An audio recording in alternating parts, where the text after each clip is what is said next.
For dramatic purposes, patients in this ship's infirmary are placed head-to-head, giving us the yin-yang Neo-Smith shot we didn't know we wanted.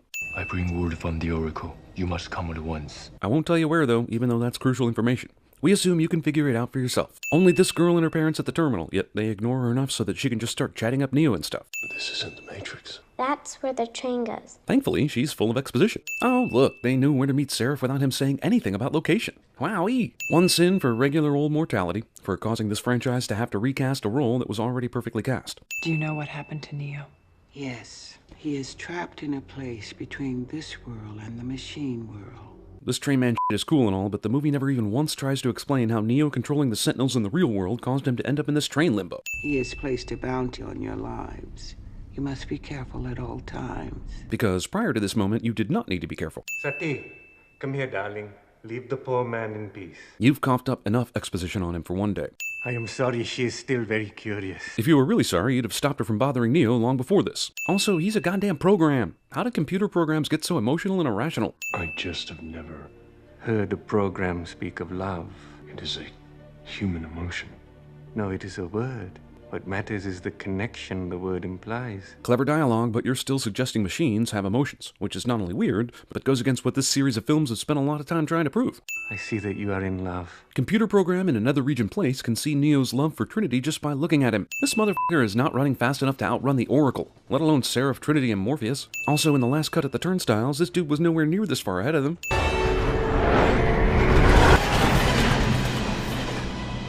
Guy who runs super slow only needs a 3-car subway going by to disappear like vapor. Also, even if that head start is somehow a good one, which it isn't, these assholes still just give up. Why? That is our karma. You believe in karma? Dialogue like this, really, when you boil it all down, is why both Matrix sequels end up being more boring than entertaining. It's over my big, dead ass. So be it. Classic case of a bad guy waiting too damn long to just do what he was threatening to do. Even with the element of surprise, Seraph and gang only managed to kill one of the 5 gun check dudes on the first spray. But whatever, slow motion guns and rape music. Party time, am I right? Just a reminder, no one in the actual club, which has the coat and gun check just outside, can hear this shit. I know clubs be loud, but damn. Jesus, this room is a coat and gun check room. It is only this large with huge concrete columns everywhere so that this action sequence can take place. Discount rave scene from either of the 2 previous Matrixes. Or is it Matrices? Oh, f it. Who cares? I get why they're all 3 back-to-back going through the dance floor, but why do they have to be constantly spinning? Wouldn't staying in relative stationary direction give each of the 3 a better, longer look at the surroundings near them, as opposed to constantly spinning and scanning? Hey! Hey! DJ wearing headphones in a loud-ass club that couldn't hear gunfire in the next room somehow hears the Merovingian yelling at him. Also, gas attack victim DJ. Also, DJs. Does every person at this bondage nightclub know and respect the Merovingian enough to be basically soldiers for him? I mean, not one of them is going to complain about why the music stopped? Are none of these club-goers drinking and or drunk? I couldn't even tell you the owner of my favorite nightclub if he walked up to me in a spandex bodysuit and pinched my ass. Or is this just the Merovingians' work headquarters, and all these people are his henchmen, and the dancing is just a byproduct of having so many latex-laden hotties all together in one room? I am curious, though, as to how it actually happened. Yeah, you and me both, buddy. Unfortunately, the movie ain't got no f***ing clue itself how that shit happened, so you'll just have to get over it and move on. Trinity starts kicking ass, and none of the gun-toting henchmen do anything, allowing Morpheus and Seraph to also start kicking ass, without any good guys getting shot, despite all logic and reason. This chick down here does not shoot Trinity the entire time she watches and catches the gun. I can't help but wonder how many other gun-toting assholes are just off-screen also not shooting Trinity. Latex Bondage Club Mexican Standoff. She'll do it. If she has to, she'll kill every one of us. She's in love. Thank God the 3rd movie finally paid off that completely weird and emotionless true love's kiss in the bathroom scene from the last movie. I can't leave yet. I have to see her. No. No, at some later point in time. What the hell, Trinity? You get to see the Oracle, but your boyfriend, who is the one, can't? I was hoping to have these done before you got here. Well, you are the Oracle, right? Couldn't you have just started making the dough a few minutes earlier, since you knew when he was coming? I think it's time for a tasting. Take the bowl to Seraph and find out if they're ready. Salmonella. If you rearrange the letters on the fridge, it spells, you wasted a bunch of time looking at fridge letters for humorous anagrams and came up empty. And you are all that stands in his way. Smith. Man, the Oracle's the f***ing master of the pronoun game. She wrote the book on that shit. What is he? He is you, your opposite, your negative. the result of the equation trying to balance itself out. Okay, fair enough, but Neo is the sixth one, and we already saw Smith himself say in the last movie that his newfound power was a new development in the repeating Matrix cycle. And he said that way before Neo broke the cycle by saving Trinity instead of Zion. So, what I'm saying is, you're full of shit, lady. I need time. Okay, this is one of the movie's biggest problems. To serve the story and the ebb and flow of the action in the film, Neo spends a super long time just thinking about what he should do. Even though the Oracle just told him in the last scene he already knew what he needed to do. If we weren't trying to line up parallel crescendos, then Neo would immediately head for the Machine City right now and end the war before Zion gets attacked. Agent Smith somehow controls this building's power. Okay, fine, but why is he shutting off the lights one at a time? For drama? Agent Smith is addicted to cookies. What did you do with Santi? Cookies need love, like everything does. You are a bastard. Well, you're the one that had Sati alone with you in an abandoned building when you knew Smith was coming. So, here's Neo, still seeing visions of the place he already knows he needs to go. Still not going. Those grids are sneaky bastards. Could be a trap. But wouldn't you pick them up on your scanners? Haven't we seen multiple times already that you can do that? Also, discount inside the space monster's throat scene from Empire Strikes Back. What did she tell you? The same thing she always does. Exactly what I needed to hear. Oh, that's useful. Thanks. Overhead shot of supposedly small-ass Zion suggests there are millions more inhabitants than originally believed. Movie repeats Matrix Reloaded's mistake of thinking we give a shit about these two.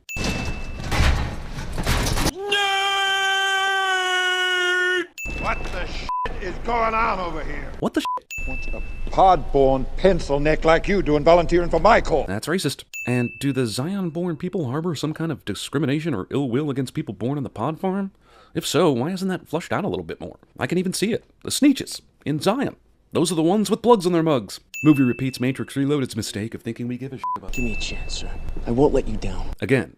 I'm sorry that I took so long. So are we. If we leave inside the hour, we should reach Zion as the machines do. Imagine when you could have arrived if Neo hadn't taken his sweet-ass time on this decision. What if I blew that EMP? This guy's been playing his part correct the entire time, for days. But now, he decides to monologue and basically warn this chick about his evilness before killing her. How did Trinity and Neo actually lose chemistry as a couple as these movies go along? How is that possible? It's not like they had a ton to begin with. Did Lucas guest direct these scenes? I ain't saying goodbye. I'm not saying goodbye, cliche. She survives this. Mr. Anderson. This phrase alone does not immediately cause Agent Smith light bulbs for Neo and Trinity. And that's some bullshit. Now, I know this is Agent Smith we're talking about here, and his ego is nearly as big as Sean Penn's, but still sinning for the bad guy, wasting time, and not killing him already. Thankfully, the shards from that light she smashed on Bane's head a few minutes ago are handy to help her cut her binds. I realize she's probably limited in what she can do to help, but doesn't turning out the lights limit your boyfriend as much as it does the enemy? I'm Messiah. Messiah?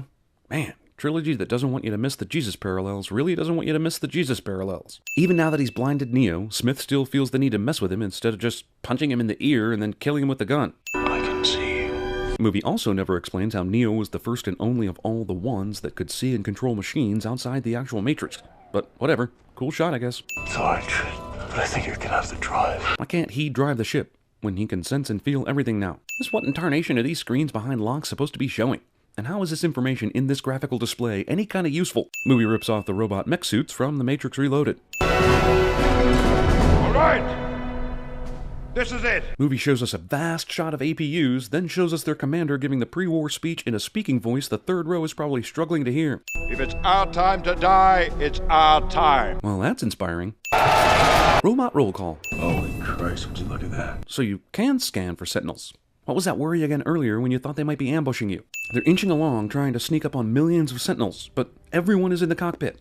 Probably so that they have to scramble and waste time manning the guns when they made a stupid noise to alert the sentinels to their presence. I f***ing knew it. Systems! Man, the gun turrets are... Yeah, late much? Blatant Star Wars homage is Star Wars. The proper piloting of this hovercraft will require the removal of my sweater. This domed concrete ceiling is capable of being pierced without the whole thing raining down on bitches and shit. We've known for ages what direction these assholes were coming from, but sure, yeah. Let's wait until the last second to train our guns on the spot. Knuckle up! Knuckle up! Machine drillers are basically self-reviving transformers. Machines wait forever to send the full strength of Sentinel forces. Then the Sentinels join 5 streams into one for the main assault, making themselves much easier to target for the few guns that exist in this dock. The Sentinels are terrible at finding humans until the humans shoot rockets at them. How is a giant-ass hover ship faster than these motherfuckers? The Sentinels blow off a hover pad in 2 seconds flat, but how much you want to bet it takes them forever to get the rest of them off? We can hack into the Matrix and put humans inside a computer program wearing and carrying anything we want, but when it comes to targeting computers, just triangles, dog. That's all we can offer.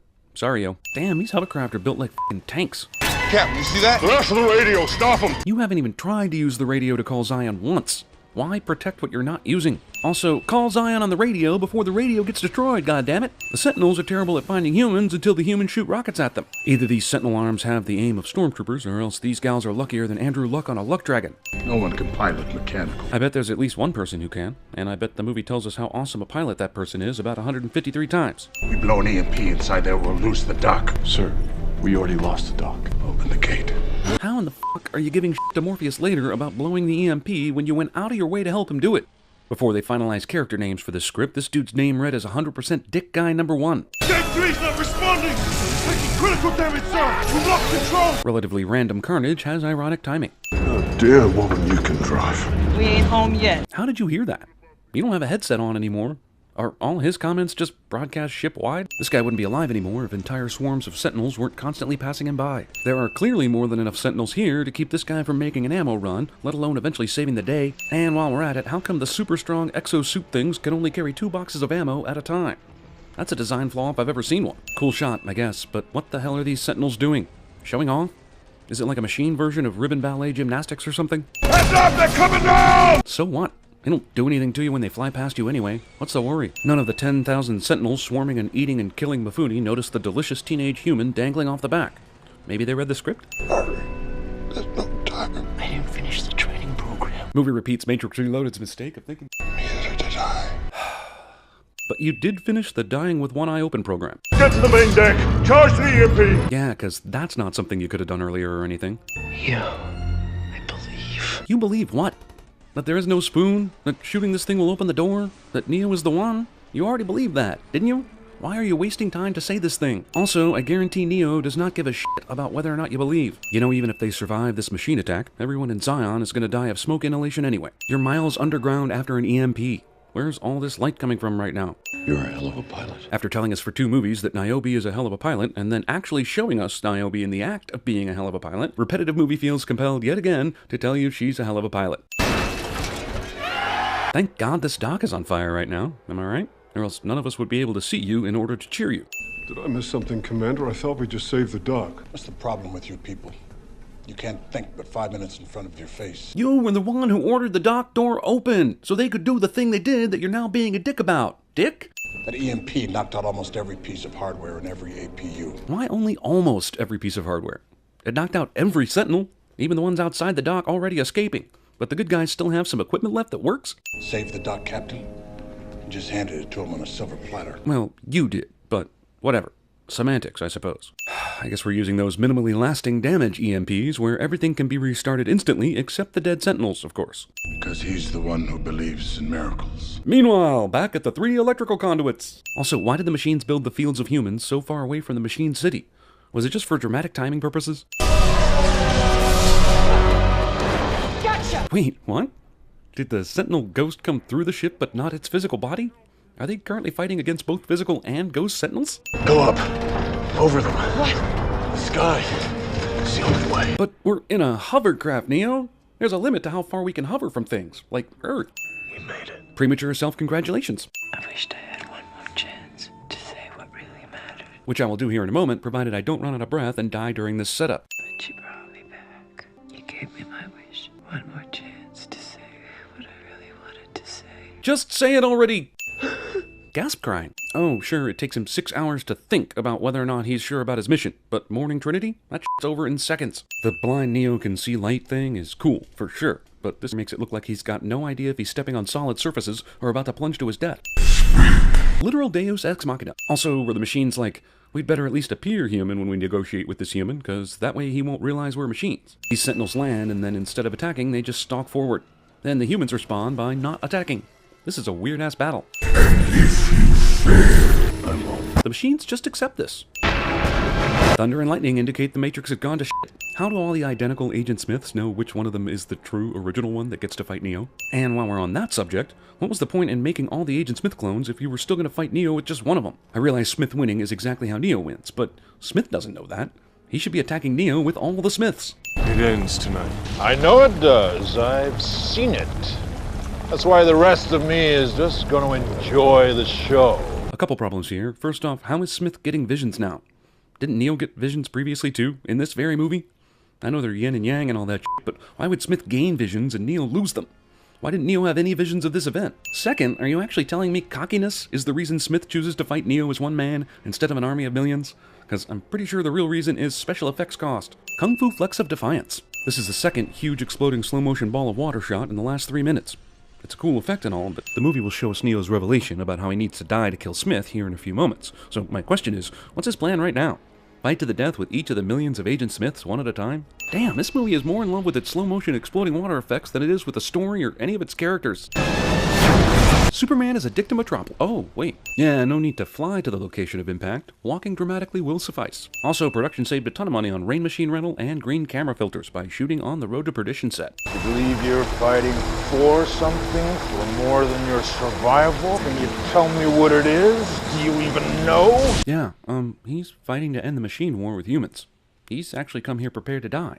Honestly, you're the most in-the-dark character in the film right now. Only a human mind could invent something as insipid as love. But the program dude back at the train station went to great lengths to waste lots of my time by explaining that machines too feel love. So now I'm confused. Plastic punch. He saved us. The military commanders aren't even positive the Sentinels are leaving for real and for good. But sure, kid, go run and tell all of Zion that the war is over without any actual proof. All you know is that this current battle is paused, and may be over. Why is the Chancellor hanging out 15 yards behind the front lines? Oh sure, when the Sentinel army was approaching, you held a sweaty naked dance party in here. But now that the war is over, it's just hugs? I demand quick flashes of interracial nudity. Reluctant peacekeeping machines show respect to Neo's dead body, instead of just logically turning it immediately into liquid fuel. I have your word. What do you think I am? Human? Right, because the machines haven't ever lied or been deceitful this entire series.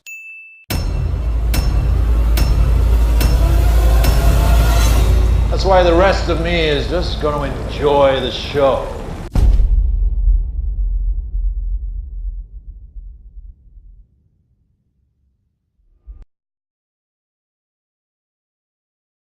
If you're looking for a berserk night out in the new New York, I know just the place for you. New York's hottest club is Whimsy. Condemned by GLAAD and the EPA from Ghostbusters. This old, wet Band-Aid found in a jacuzzi is the kind of place that makes you feel weird the next time you see your parents. Oh no. Their eyes. My eyes, the goggles do nothing.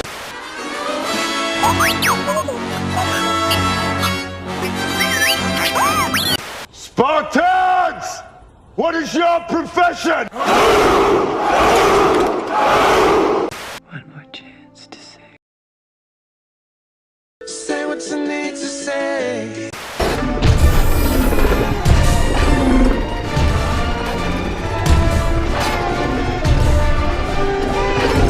Comrades, our own fleet doesn't know our full potential.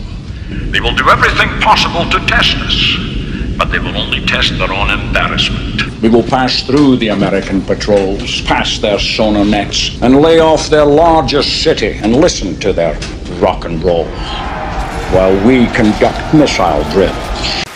I'm gonna get you. I'm gonna swim with you. I'm gonna get you. I'm gonna be your best friend. Good feelings gone.